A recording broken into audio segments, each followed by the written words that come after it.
Tontolon'ny zavakanto kosa mpanakanto sangany ary manana maha izy azy I Rija Ramanantoanina Hankalaza ny faha 5 taona niakarany an-tsehatra ny lehilahy hetsika maro no tanterahana hanamarihana izany santionany amin'izany ary azo atao hoe savaranando ihany no tanterahana amin'ny fahatelon'ny volana meo avy izao etsy amin'ny kafetariany ny anteny miram-pirenena etsy Tsimbazaza.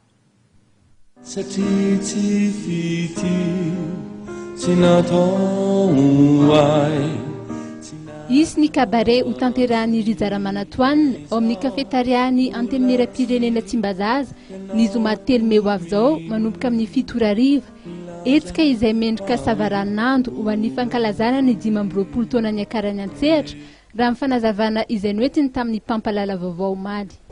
Izany hoe taona ity zao mandiha ny faha 20 taona an-tsehatra izay sokatra amin'ny fomba ofisialy izy amin'ny faha 20 volana Mey ary faranana amin'ny voalohan'ny volana Desambra. Kanefa ny alohan'izay zany misy an'ilay atao hoe savaranando na hoe fidirana ao amin'ny maitso zany hoe mise au vert zany.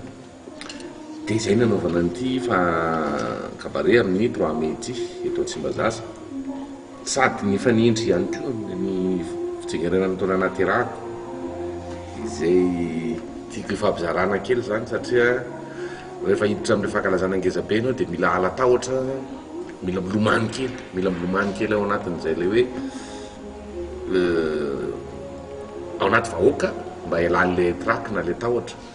Dia izay no nampatonga ahy mazoto sady faly mihitsy hanolotra an'ity amin'ny 3 Mey ity kabare ohatry ny isan'andro ihany izy io saingy tsy nomanako araka fomba ofisialy ny zavatra hitranga fa dia nataoko ohatran'ny malalaka be, lo malalaka, feo malalaka, répertoire malalaka be ny totrako azy mba ialan'le stress teny izao.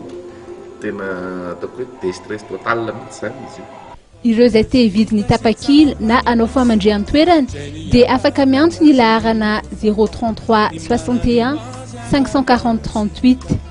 Izy ny fiaraha-mihira miaraka amin'ireo mpijery izay vonona ampiara-peo amin'ny Rija Ramanantoanina amin'ny fotoana io.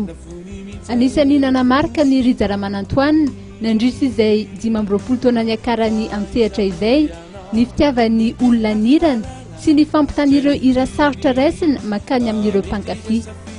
Ny 20 Mey hatramin'ny voalohan'ny volana Desambra 2023 dia ho feno ny fandaharam-potoana satria dia izy ny concert soft, ny concert jazz, ny cabaret concert, ny concert plein air, ny soirée concert ary ny fampisehoana fideranan'Andriamanitra.